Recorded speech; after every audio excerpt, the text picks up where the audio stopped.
السلام علیکم ورحمۃ اللہ وبرکاتہ۔ آج کے اس ویڈیو میں انشاءاللہ تعالی ہم تلاوت کو کس طرح سے شروع کریں اس حوالے سے بات کریں گے، اور سجدہ تلاوت کا طریقہ، اس کے مسائل اور سجدہ تلاوت میں پڑھنے کی دعائیں اس ویڈیو میں ہم آپ کو بتائیں گے۔ تو شروع کرتے ہیں اس ویڈیو میں تلاوت کو کس طرح سے شروع کریں۔ دیکھیں، اگر کسی صورت سے شروع کریں گے تو اعوذ باللہ من الشیطان الرجیم اور بسم اللہ الرحمن الرحیم دونوں پڑھیں گے۔ اگر کسی صورت کے درمیان سے پڑھنا شروع کریں گے تو اعوذ باللہ من الشیطان الرجیم پڑھیں، بسم اللہ الرحمن الرحیم پڑھیں یا نہ پڑھیں۔ دوران تلاوت کوئی صورت شروع ہو تو صرف بسم اللہ الرحمن الرحیم پڑھے۔ سورۃ التوبہ سے پڑھنا شروع کرے یا دوران تلاوت سورۃ التوبہ شروع ہو تو صرف بسم اللہ الرحمن الرحیم نہ پڑھے، بلکہ اعوذ باللہ من الشیطان الرجیم پڑھے، بسم اللہ نہ پڑھے۔ تلاوت کے دوران کسی سے بات چیت کرے یا سلام کا جواب دے تو پھر اعوذ باللہ من الشیطان الرجیم پڑھ کر تلاوت کرے۔ تو یہ تھی تلاوت کو ہم نے کس طرح سے شروع کرنا ہے، تو اس حوالے سے آپ نے جانا۔ اب ہم آپ کو بتائیں گے سجدہ تلاوت کا طریقہ کیا ہے اور اس کے مسائل کیا ہیں۔ قرآن کریم میں 14 آیات ایسی ہیں جن کو خود پڑھنے یا کسی کے زبان سے سننے پر سجدہ تلاوت کرنا واجب ہو جاتا ہے۔ پارہ 17 کے آخری رکوع میں بھی ایک آیت سجدہ ہے جس پر سجدہ کرنا ضروری تو نہیں مگر کر لینا بہتر ہے۔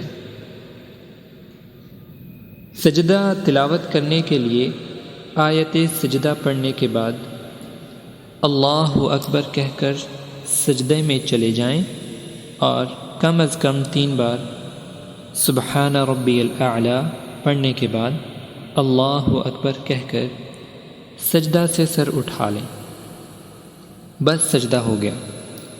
تکبیر کے لیے ہاتھ نہیں اٹھانے چاہیے۔ اگر ایک آیت سجدہ ایک ہی جگہ بیٹھ کر بار بار پڑھی گئی یا سنی گئی یا پڑھی بھی اور سنی بھی تو اس صورت میں ایک ہی سجدہ واجب ہوگا۔ اگر ایک ہی جگہ پر بیٹھ کر کئی آیات سجدہ پڑھی گئیں تو جتنی آیتیں پڑھی گئیں اتنے ہی سجدے واجب ہوں گے۔ اگر ایک آیات سجدہ کو جگہ بدل کر بار بار پڑھا تو جتنی جگہیں بدلیں اتنے ہی سجدے واجب ہوں گے۔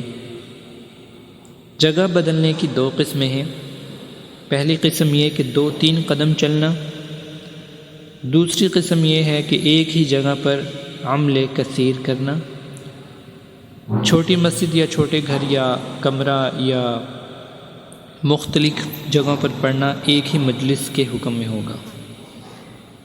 تو یہ آپ نے جانا سجدہ تلاوت کا طریقہ اور اس کے مسائل۔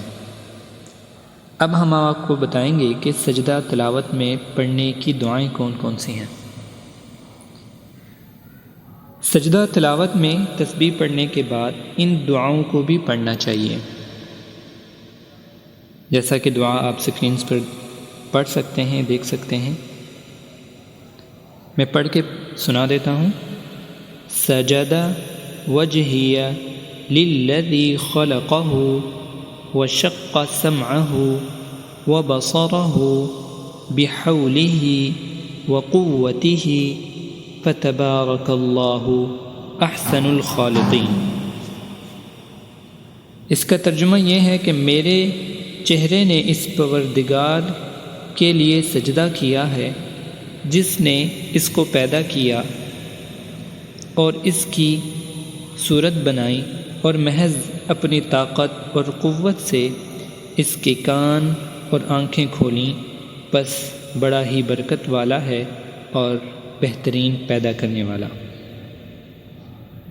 اچھا، ایک دعا اور ہے، اللہم اکتب لی عندک بہا اجرا وضع عني بها وزرا واجعلها لي عندك ذخرا وتقبلها مني كما تقبلتها من عبدك داود علیہ وعلی نبینا الصلاۃ والسلام، جس کا ترجمہ یہ ہے: اے اللہ، تو اس سجدے کو قبول فرما اور اس کا ثواب اپنے ہاں لکھ دے، اور اس کے سبب سے تو گناہوں کا بوجھ مجھ سے دور کر دے، اور اس سجدہ کو تو میرے لیے اپنے پاس ذخیرہ بنا دے، اور اس سجدہ تلاوت کو میری جانب سے ایسے ہی قبول فرما لے جیسے تو نے اپنے بندے داود سے قبول فرمایا۔